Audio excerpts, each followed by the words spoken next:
Hi, I'm Ethan Fish. This is my CA6, the Compensator design. First, we're going to start with the problem statement.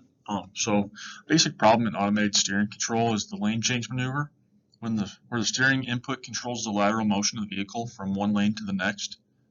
The automated steering controller is designed to steer the vehicle from the center of the current lane to the center of the adjacent lane. So for the objective we have here is we want to use the root locus method to design a compensator to reduce the peak time to 75%. Maintain or decrease the overshoot of the uncompensated system and the compensated system, and maintain zero steady state error. We will also plot the root locus for the compensated and uncompensated systems, as well as plot the lane change step response for both systems. First, we're going to start out here with our uncompensated system. So as you can see here on the bottom of the presentation is the block diagram of the system. From this block diagram, we are able to make a closed loop transfer function and an open loop transfer function, as seen here. The closed loop transfer function will be used for plotting our step response. Open will be used for the root locus.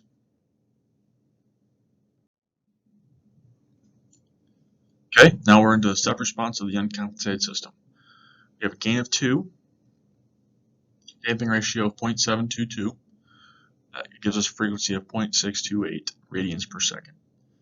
Then down here, you'll see our numbers from the results for the step function. One we want to keep an eye on is our overshoot and peak time. We want to reduce this down to 75% and maintain or decrease the overshoot for our compensated system.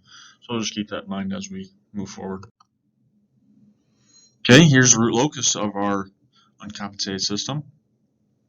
We have 4 poles located at 0, the origin, -1, and there are 2 at -10.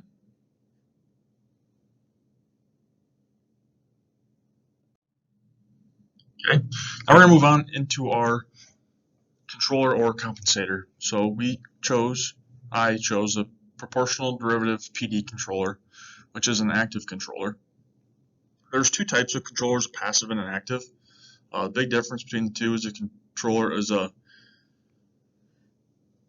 controller PD is to respond to the error. A compensator will change the original dynamics of a plant, and that would be like a lead, a lag, or a lagged lead.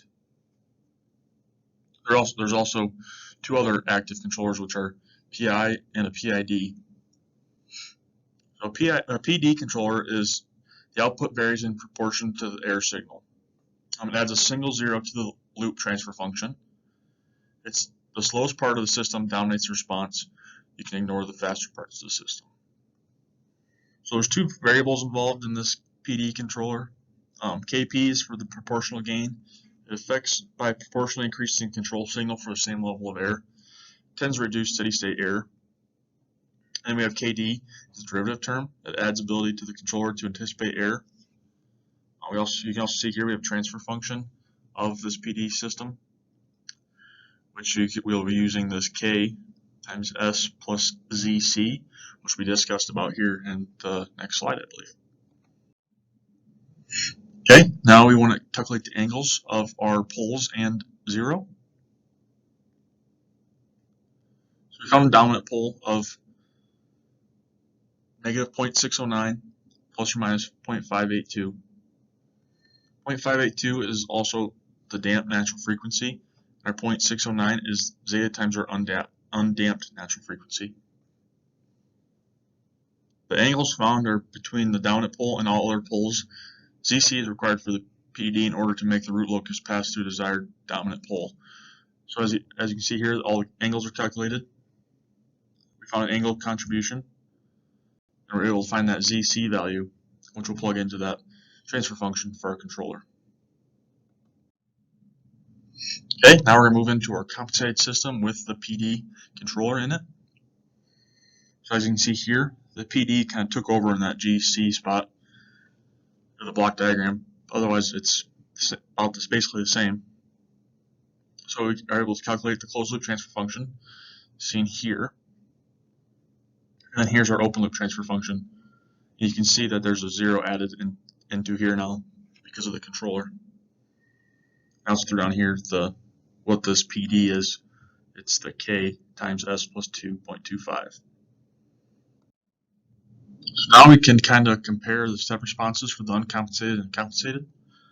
A couple pros real quick is that you can see reduced peak time and a quicker rise time. And we also decrease the overshoot by 0.02 of a second or percentage. Frequency that we found was 0.843 radians per second at a gain of K equals 1.5.